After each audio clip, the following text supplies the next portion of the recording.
Здравейте! В това видео ще ви демонстрираме как да създадете, попълните и подадете заявление за несъгласие, корекции и/или оттегляния. Чрез подаване на този тип заявление може да изразите несъгласие с резултатите от системата за мониторинг на площ, да коригирате частично парцел в случай, че е налице двойно декларирана площ, опожарена площ, разорана площ в постоянно затревени площи или площ, съдържаща структури с постоянен характер, както и да оттеглите даден парцел изцяло. За целта, след като се идентифицирате в системата за електронни услуги с вашето потребителско име и парола, от началната страница избирате бутон Заявления. В случай, че чрез вашия потребителски профил имате достъп до повече от едно УРН, от падащото меню Бенефициент избирате за кое УРН желаете да създадете заявление. След като сте избрали бенефициент, от падащото меню Направление избирате Директни плащания, Схема, Документи за заявяване през СЕУ и Прием ДДП кампания 2023.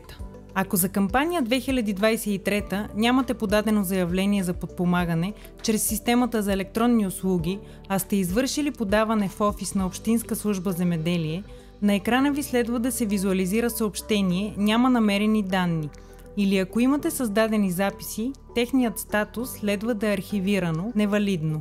В тези случаи е необходимо да създадете нов запис посредством бутона Създай, разположен в долния десен ъгъл на секцията. От прозореца, който ви се отваря на екрана, избирате банкова сметка и натискате бутона Създай. След като създадете този запис, в основното заявление или в случай, че е налице запис, създаден на по-ранен етап, е необходимо от горната част на секцията да изберете таб "Данни от мониторинг и административни проверки". Именно в тази секция е необходимо да създадете, попълните и изпратите вашето заявление за изразяване на несъгласие, корекции и/или оттегляния. За целта, посредством бутона Създай заявление е необходимо да създадете запис. След като сте създали запис, избирате бутона "В процес на въвеждане" от колона "Статус на заявлението". От падащото меню "Позволени преходи" избирате "Зареди данни" и натискате бутона "Смени статус".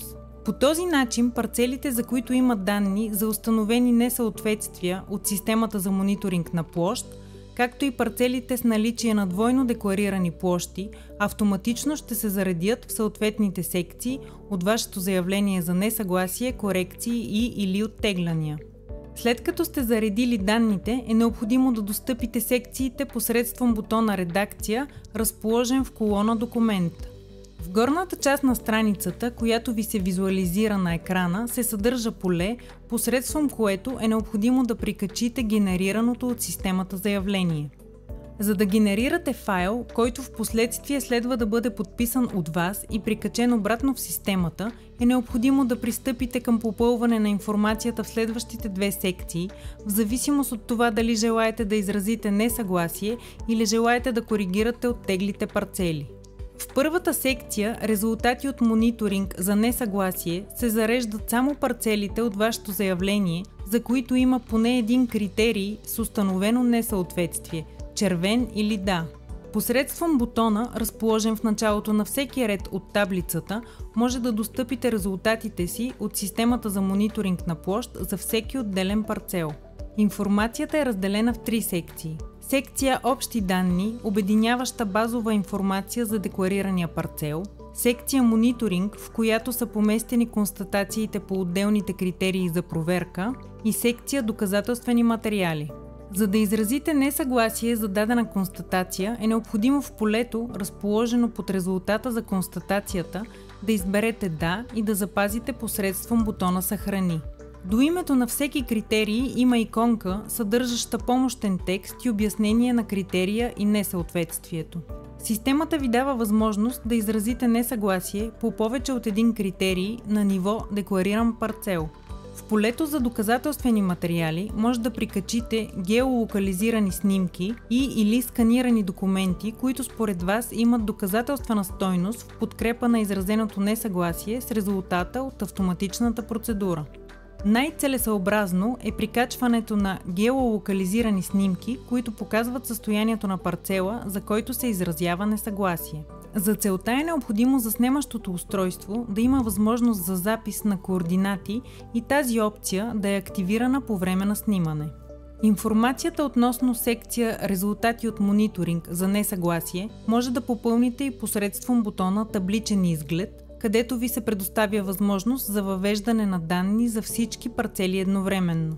След като попълните информацията за вашите парцели посредством табличния изглед, е необходимо задължително да натиснете бутона "Запази", за да съхраните информацията. Посредством бутона "Назад" се връщате в основната страница на вашето заявление. Във втората секция от заявлението са заредени всички парцели, за които има данни за двойно декларирани площи, опожарени площи, разорани площи в постоянно затревени площи, площи съдържащи структури с постоянен характер, както и всички парцели с установени несъответствия от системата за мониторинг.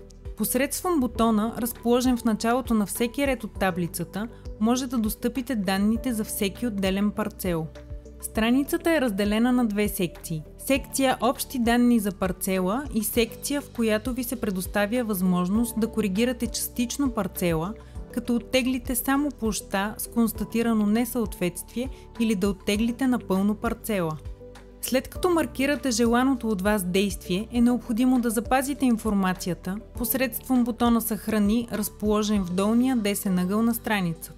Информацията относно секция "Резултати от административни проверки" за корекция може да попълните и посредством бутона "Табличен изглед", където ви се предоставя възможност за въвеждане на данни за всички парцели едновременно.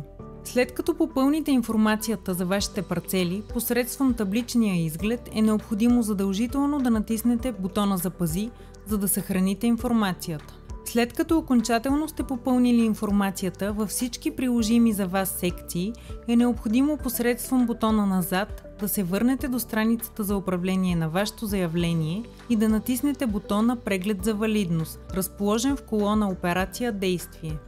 Системата извършва проверка и визуализира резултат, като ако са установени невалидни данни, е необходимо да ги редактирате и отново да проверите валидността до получаване на резултат, няма невалидни атрибути. В случай, че в прозореца, който се показва, има посочени несъответствия, може да достъпите секцията, в която е необходима редакция посредством натискането на бутона "Редактирай", разположен вляво на несъответствието. След като получите резултат "Няма невалидни атрибути", затваряте прозореца и натискате бутон "В процес на въвеждане", разположен в колона "Статус на заявлението". От падащото меню "Позволени преходи" избирате "Приключване на редакция" и натискате бутона "Смени статус". Заявлението преминава в статус "Приключена редакция". От същата колона "Статус на заявлението" избирате бутона "Приключила редакция" и от падащото меню "Позволени преходи" избирате "Стартиране на автоматични проверки" и натискате бутона "Смени статус". В колона "Операция действие" се изписва съобщение "Изчаква се резултат", като за да бъде визуализиран е необходимо да обновите секцията посредством бутона "Обнови". Ако сте следвали стъпките, които извършихме до момента, вашето заявление би следвало да премине в статус "Проверено с фатални грешки".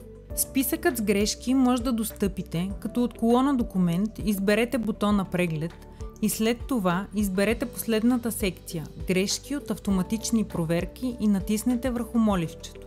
На екрана ви се визуализират две подсекции – "Предупреждения" и "Фатални грешки". В секция "Фатални грешки" се съдържат резултати от автоматични проверки, които не ви дават възможност да продължите напред преди да ги отстраните. Ако в секцията "Фатални грешки" на вашето заявление са налични други съобщения, освен тази за липсата на прикачен документ, то е необходимо да ги отстраните, като от бутона за промяна на статус на заявлението изберете "Позволения преход", за отключване на редакция, коригирате въведената от вас информация и отново приключите редакцията и стартирате автоматичните проверки по познатия вече начин.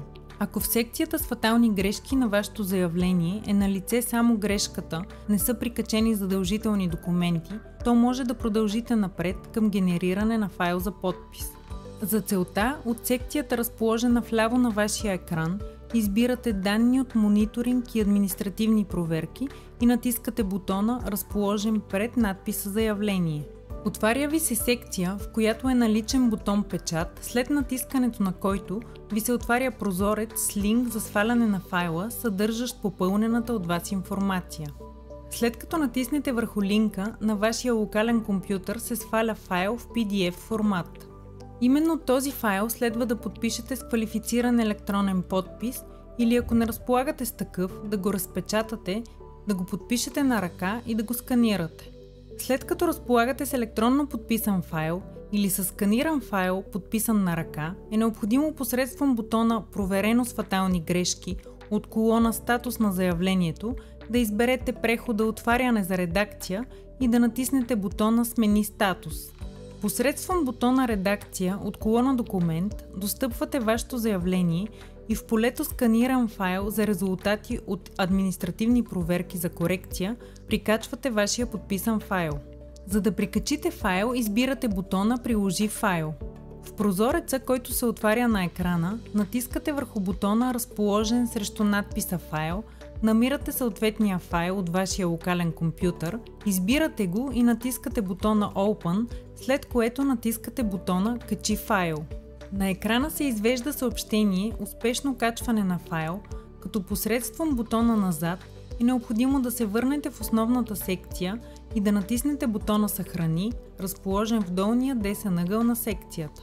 Посредством бутона "Назад" се върнете до страницата за управление на вашето заявление за несъгласие, корекции и/или оттегляния.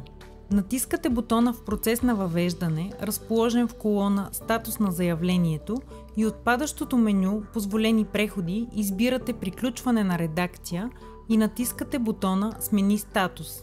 Заявлението преминава в статус "Приключена редакция".